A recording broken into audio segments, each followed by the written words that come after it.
नमस्कार एवं उत्तर प्रदेश देख रहे हैं आप सभी और आपके साथ हूं मैं जयती मिश्रा। बुलेटिन की शुरुआत करेंगे इस वक्त की सुर्खियों के साथ। पीएम मोदी का वाराणसी दौरा कल। काशी को अमूल प्लांट समेत 2095 करोड़ की देंगे सौगात। देश के लिए डेयरी मार्क करेंगे लॉन्च। 20 लाख परिवारों को देंगे घरौनी का प्रमाण पत्र।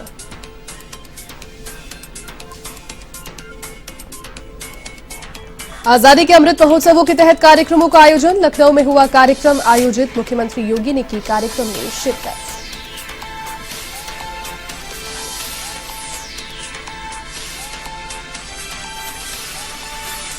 यूपी चुनाव से पहले किसानों को साधने की तैयारी। 10 रुपए प्रति क्विंटल गन्ने पर बोनस दे सकती है योगी सरकार। 50 लाख गन्ना किसानों को मिलेगा फायदा।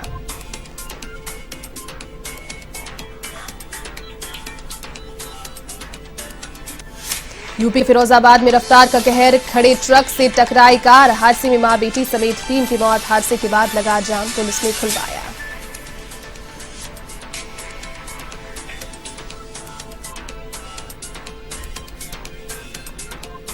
यूपी के जालौन में दर्दनाक हादसा। शॉर्ट सर्किट से लगी कपड़े के गोदाम में आग। जिंदा जलने से 2 मजदूरों की मौत। पुलिस ने संभाला मोर्चा।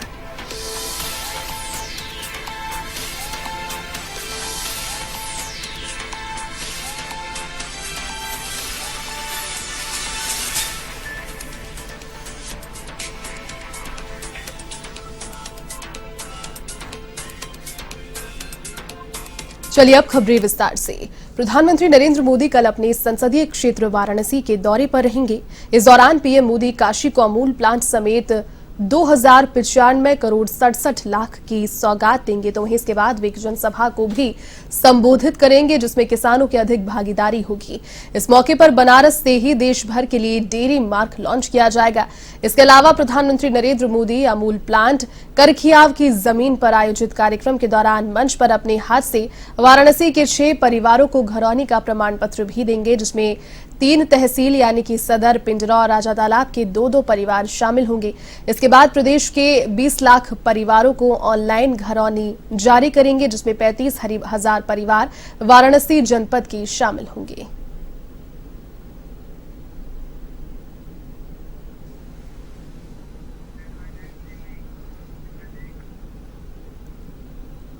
आजादी के अमृत महोत्सव के तहत लखनऊ में कार्यक्रमों का आयोजन हुआ। इस कार्यक्रम में सूबे के मुखिया मुख्यमंत्री योगी आदित्यनाथ ने शिरकत की। इस दौरान मुख्यमंत्री योगी ने राज्य सरकार की उपलब्धियों की जानकारी दी, साथ ही सरकार की योजनाओं को जन जन तक पहुंचाने की अपील भी की। भारत का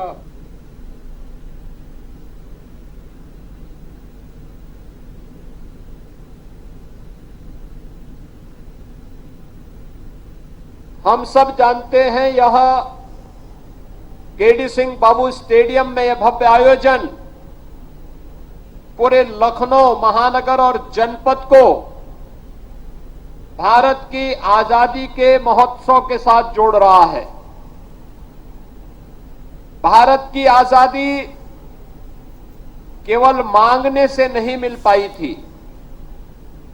आजादी के लिए एक लंबा संघर्ष हुआ था और उस लंबे संघर्ष की कीमत को ये देश, हमारी वर्तमान और भावी पीढ़ी समझ सके, इसको ध्यान में रख करके प्रधानमंत्री मोदी जी ने देश की आजादी के 75 वर्ष पूर्ण होने के उपलक्ष्य में एक बड़े अभियान को पूरे देश के अंदर लागू किया और इसे अमृत काल के रूप में मान्यता देकर के हर एक नागरिक से एक आग्रह किया गया कि वह देश के अमृत महोत्सव कार्यक्रम में अमृत काल के महत्व को समझे। यह अवसर हमारे लिए देश की आजादी के उन संकल्पों के साथ जुड़ने का एक आयोजन है जो संकल्प देश के उन महान सपूतों ने लिए थे, जिनके कारण, जिनके बलिदान के कारण भारत को स्वाधीनता प्राप्त हुई थी।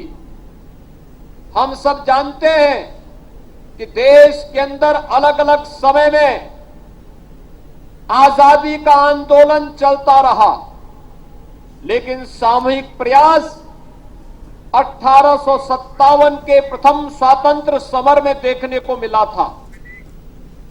तो वहीं यूपी में विधानसभा चुनाव से पहले योगी सरकार किसानों को साधने की तैयारी कर रही है। इसी को लेकर मुख्यमंत्री योगी चुनाव से पहले गन्ना किसानों को बोनस दे सकते हैं। जानकारी के अनुसार सरकार 10 रुपए प्रति क्विंटल गन्ने पर बोनस देने की तैयारी में है। ऐसे में करीब 50 लाख गन्ना किसानों को सरकार साधने की तैयारी कर रही है।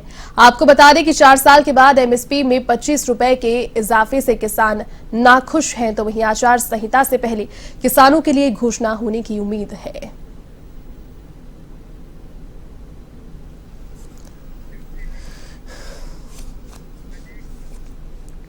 यूपी के शाहजहांपुर में स्वच्छ भारत मिशन के तहत नगर निगम की ओर से जगह जगह सार्वजनिक शौचालयों का निर्माण कराया गया है, लेकिन अव्यवस्थाओं के चलते स्वच्छ भारत मिशन का ये सपना धुंधला पड़ता नजर आ रहा है। बता दें कि नगर निगम की ओर से शहर में ज्यादातर बनाए गए शौचालयों पर ताले लटक रहे हैं, तो वहीं कई जगह हाल बेहाल है, जिससे लोगों को परेशानियों का सामना करना पड़ता है।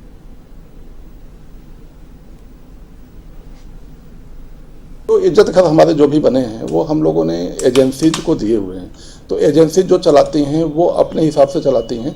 हम अधिकांश को हम पैसे नहीं देते, वो अपना जो यूज एंड पे का जो सिस्टम है, पे एंड यूज का, उसके आधार पर कार्य कर रही हैं। समय समय पर हमारे शौचालयों का निरीक्षण होता है और हमने एक डेडिकेटेड टीम शौचालयों के निरीक्षण के लिए और शौचालयों की सफाई और उसकी व्यवस्था को आंकने के लिए ही बनाई है। और डेडिकेटेड टीम हमारी विजिट जाती है और जो हम लोगों के मानक हैं उसमें टोटी हर जगह पे लगा होना, वॉश बेसिन ठीक होना, वाटर सप्लाई होना, ये सारी चीज़ें हैं। अगर कहीं पर ऐसा है तो फिर हम उसको देखेंगे। और ये सतत जो मेंटेनेंस है वो एक सतत प्रक्रिया है। तो वहीं यूपी के फिरोजाबाद सड़क हादसे में 3 लोगों की दर्दनाक मौत हो गई। घटना की सूचना पाकर पहुंची पुलिस ने तीनों के शवों को अस्पताल पहुंचाया।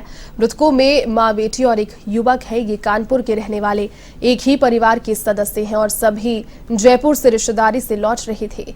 बता दें कि कल सुबह सिरसागंज थाना क्षेत्र में कार खड़े ट्रक से टकरा गई। हादसे में मौके पर कार में सवार 2 महिला और एक युवक की मौत हो गई। हादसे के बाद पास से गुजर रहे राहगीरों ने पुलिस को इस बारे में सूचित किया। यह हादसा इतना भीषण था कि 2 मृतकों के चेहरे पहचानना काफी मुश्किल हो रहा था। ऐसे में मृतकों की पहचान ललित, आशा और हेमा के रूप में हुई है। फिलहाल मामले की जांच जारी है।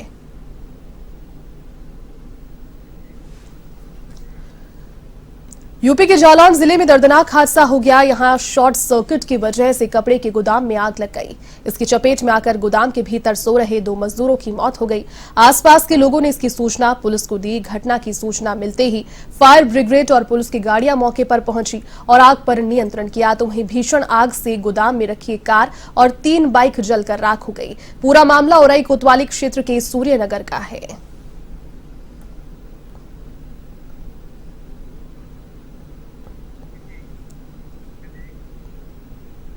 यूपी के बस्ती में पुलिस के बदमाशों से मुठभेड़ हो गई। मुठभेड़ में गोली लगने से बदमाश जख्मी हो गए। बदमाश मोनू यादव को जिला अस्पताल में भर्ती कराया गया। बदमाश से एक तमंचा और जिंदा कारतूस भी बरामद किया गया। चोरी की बाइक, लैपटॉप और मोबाइल भी बरामद किए गए। गौर थाना क्षेत्र की रेलवे क्रॉसिंग के पास ये मुठभेड़ हुई।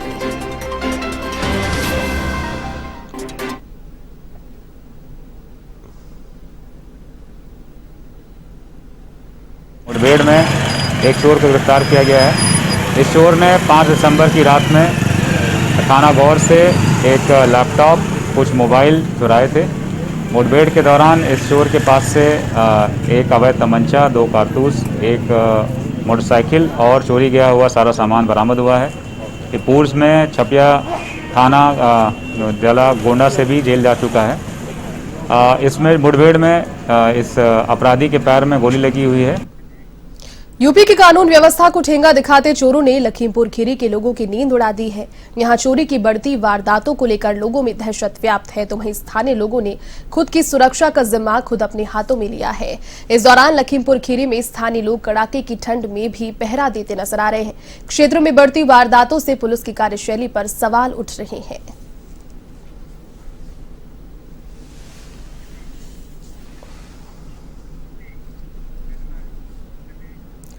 खबर अब यूपी के कन्नौज से, जहां घर के बाहर आग ताप रही मासूम के साथ युवक ने दुष्कर्म की वारदात को अंजाम दिया।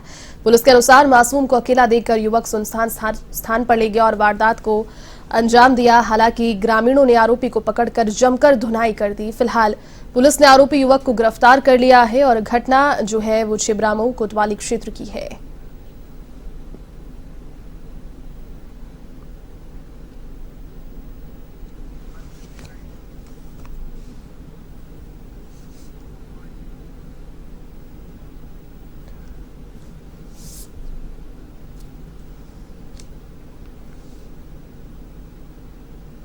तो वहीं भाजपा की जन विश्वास यात्रा के तहत राजकीय मेडिकल कॉलेज का सोनभद्र में शिलान्यास कार्यक्रम, मुख्यमंत्री योगी कार्यक्रम में शिरकत करेंगे। सीधा रुख करेंगे कार्यक्रम की ओर। गणों से सम्मानित विधायकगणों से अनुरोध की अपनी वो पुष्पों की बड़ी माला से अभिनंदन वंदन स्वागत करते हुए विशाल भव्य सुगंधित पुष्पों की माला के साथ स्वागत सत्कार यशस्वी परम आदरणीय श्रद्धेय माननीय मुख्यमंत्री जी का। जैसा कि आप देख रहे हैं,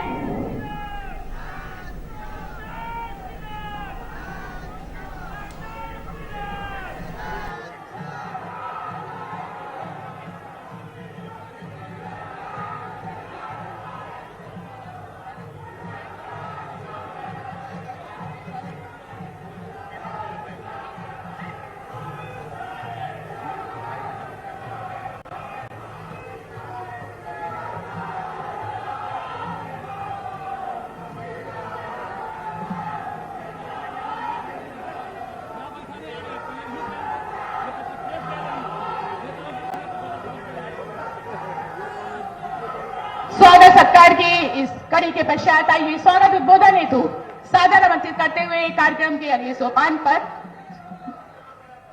सादर आमंत्रित करते हुए कि अपने स्वागत उद्बोधन से हम सभी को अन्वित करें हमारे बीच उपस्थित माननीय विधायक रावर्सगंज माननीय श्री भूपेश चौबे जी को। एक बार जोरदार तालियों के साथ अभिनंदन वंदन स्वागत। उत्तर प्रदेश के यशस्वी मुख्यमंत्री आज सोनभद्र को शक्ति देने के लिए जो जन विश्वास यात्रा गाजीपुर से प्रारंभ हुई है, वह इस विशाल जनसभा में आज संबोधित करने के लिए आए हुए हैं। मैं उनका हार्दिक अभिनंदन वंदन करता हूं। साथ ही साथ इस यात्रा में चल रहे केंद्रीय मंत्री आदरणीय कौशल किशोर जी, राष्ट्रीय मंत्री आदरणीय विनोद सोनकर जी, उत्तर प्रदेश सरकार के मंत्री आदरणीय सिद्धार्थनाथ सिंह जी, आदरणीय नीलकंठ तिवारी जी सहित मंच पे उपस्थित सभी वरिष्ठ नेताओं का हार्दिक अभिनंदन स्वागत वंदन करते हुए केवल एक निवेदन करना चाहता हूं कि आज जो विशाल जनसभा या कुछ योगी आदित्यनाथ जी की बातों को सुनने के लिए एकत्रित है, वह यह बात साबित करता है कि 4.5 साल काम जो उन्होंने किया है, उत्तर प्रदेश को नंबर 1 प्रदेश बनाने के लिए रात दिन मेहनत करके अपने कर्म के परिश्रम के बल पे आज उत्तर प्रदेश जो नंबर 1 प्रदेश बन रहा है, उसी विश्वास को आशीर्वाद देने के लिए आप सब लोग जो है एकत्रित है। हम अपने उत्तर प्रदेश के मुख्यमंत्री आदरणीय योगी आदित्यनाथ जी सहित उनके सभी कैबिनेट मंत्री, सभी भारतीय जनता पार्टी के वरिष्ठ नेताओं का हार्दिक अभिनंदन वंदन करते हुए आप सबों के प्रति भी विशेष आभार व्यक्त करते हुए की नगरी अयोध्या में गौवंशों का चारा भुगतान करने वाले नगर निगम के ठेकेदार ने 26 जनवरी गणतंत्र दिवस के मौके पर आत्मदाह की चेतावनी दी है। आपको बता दें कि नगर निगम ने 2019-20 और वित्तीय वर्ष 2020-21 में कॉन्ट्रैक्टर को ठेका दिया था, लेकिन काम के बाद भी भुगतान नहीं होने की वजह से ठेकेदार ने नगर निगम को अब चेतावनी दी है। ठेकेदार का कहना है कि निगम पर कुल राशि 1,47,41,536 रुपए बकाया है, जिसकी वजह से उसकी आर्थिक स्थिति खराब है।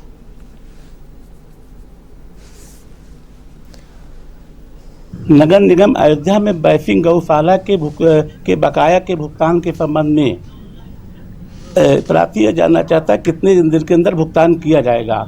हम 2020-21 में गौशाला में चूनी चोकर हरा चारा भूसा सप्लाई किए थे, वहाँ हमारा 1,45,41,536 रुपये बाकी है।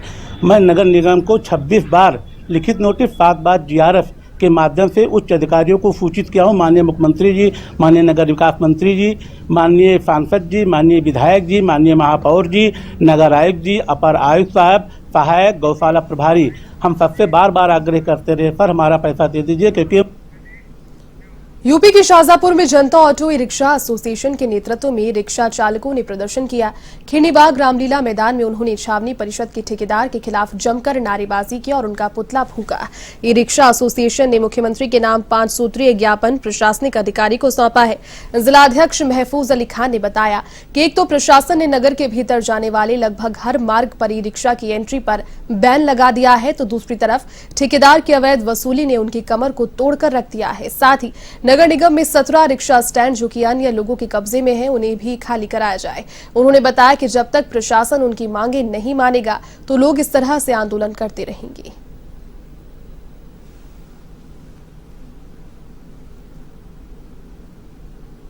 कहते हैं बाकी और जो उनका ठेका नहीं गलत है, अवैध वसूली है। पार्किंग के नाम पे नगर निगम की जगह पे कर रहे हैं वसूली। हमारी मांग ये है कि हमारे जो प्रमुख रोड वो खोले जाएं और ई रिक्शा चालकों से जो है अवैध वसूली बंद की जाए। कचहरी वाला रोड खोला जाए। कचहरी वाले कंटोनमेंट कचहरी तक आ चुका है, कचहरी तक में वसूली हो रही है। तो फिलहाल सीधा रुख करेंगे सोनभद्र की ओर। मुख्यमंत्री योगी आदित्यनाथ कार्यक्रम में यहां पर उपस्थित हैं, कार्यक्रम जारी है। पार्टी के कार्यकर्ता बंधुओं, इस जन विश्वास यात्रा में आप ये विश्वास दिलाने आए हैं कि फिर से हम माननीय योगी जी की सरकार बनाएंगे। उसमें आए सभी भाइयों बहनों और पत्रकार बंधुओं, कल से इस यात्रा में मैं साथ में हूं और चंदौली से इसको शुरू किया गया, सकलडीहा से लेकर के यात्रा समय से चलने के बाद भी लगातार 6 घंटे 7 घंटे आखिरी में लेट हो गई, इसलिए कि इतना बड़े पैमाने पर जन समर्थन जगह जगह मिल रहा है। जनता सड़कों पर उतर रही है, गरीब किसान महिलाएं निकल करके आ रही हैं और महिलाएं, गरीब घर की महिलाएं निकल करके आरती लेकर के आ रही हैं और यात्रा का ऐसे आरती उतारने का काम कर रही हैं। उनसे जब पूछा, उनसे जब बात की हम लोगों ने कि आप आरती क्यों उतार रही हो, उन्होंने कहा कि केंद्र में मोदी जी की सरकार, प्रदेश में माननीय योगी जी की सरकार ने। चलिए इस बुलेटिन में फिलहाल के लिए बस इतना ही। देश और दुनिया की तमाम बड़ी खबरों को देखने के लिए आप देखते रहिए A1 TV। नमस्कार।